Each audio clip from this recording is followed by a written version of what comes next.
अपनी ज़िंदगी में न जाने कितनी चीज़ें याद रखते हैं, लेकिन कैसे हम उनमें से कुछ चीज़ें हमेशा याद रख पाते हैं और कुछ हम हमेशा के लिए भूल जाते हैं। तो चलिए आज हम जानते हैं कि कैसे इम्पोर्टेंट चीज़ों को हम लंबे समय तक याद रख सकते हैं, या फिर ये कहिए कि उम्र भर याद रख सकते हैं। और यहाँ बात पढ़ाई की हो रही है तो हम पढ़ाई पर ही फोकस करेंगे।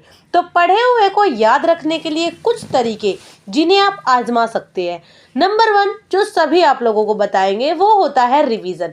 रिवीजन अगर आप नियमित रूप से अपने नोट्स या बुक का करें तो आप लंबे समय तक चीज़ों को याद रख सकते हैं। इससे आपकी याद मजबूत होती है। बट ये तो सभी बताते हैं, इसमें नया क्या है? तो चलिए हम नए पर बात करते हैं।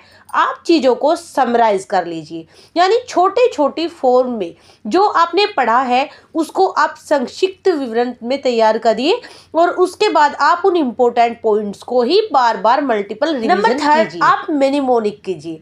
किसी भी जानकारी को याद रखने के लिए मेनिमोनिक का इस्तेमाल कर सकते हैं। इससे याद रखना आसान होता है। छोटी छोटी ट्रिकी वे में आप चीज़ों को क्लियर कीजिए, अपने माइंड में याद कीजिए एंड देन उनका रिवीजन कीजिए।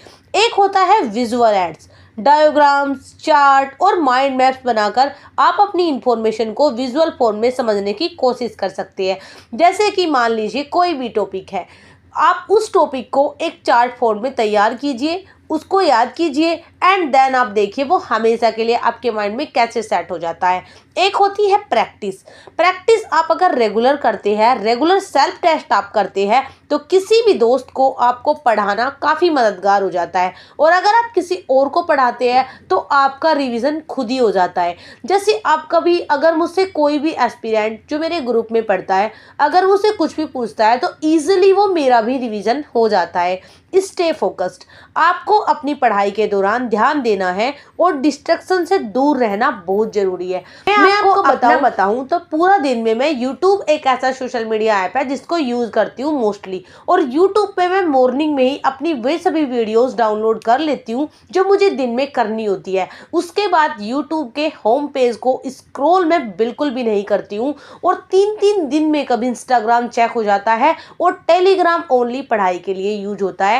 इनके अलावा कोई ऐसा social media app, for example Facebook, Twitter, otherwise जितने भी होते हैं किसी पे भी मैं नहीं हूँ। और इन सब के भी नोटिफिकेशन ऑफ रहते हैं। यानी व्हाट्सएप कब मुझे ओपन करना है ये मैं डिसाइड करूँगी, व्हाट्सएप ये डिसाइड नहीं करेगा कि वो मुझे ओपन करवा रहा है। होता क्या है, जब आप पढ़ रहे होते हो और क्विकली किसी का भी कोई नोटिफिकेशन आता है तो तुरंत हमारा ब्रेन उस साइड फोकस हो जाता है कि क्या आया होगा, क्या आया होगा, चलो देख लेता हूँ, 1 सेकेंड का समय है।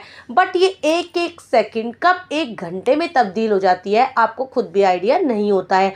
इसीलिए आपको करना क्या है, सारे के सारे नोटिफिकेशन आपको फर्स्टली अपने बंद कर देने हैं और फोकस करना है ओनली एंड ओनली अपनी पढ़ाई पर। और इन सब पॉइंट्स को आप क्लियर अपने माइंड में अगर रखोगे तो आप बहुत सारी चीज़ों को लंबे समय तक याद रख सकते हो। एक बार क्विकली मैं इन पॉइंट को बता देती हूँ। Revision, summarization, mnemonic, visual aids, practice and stay focused.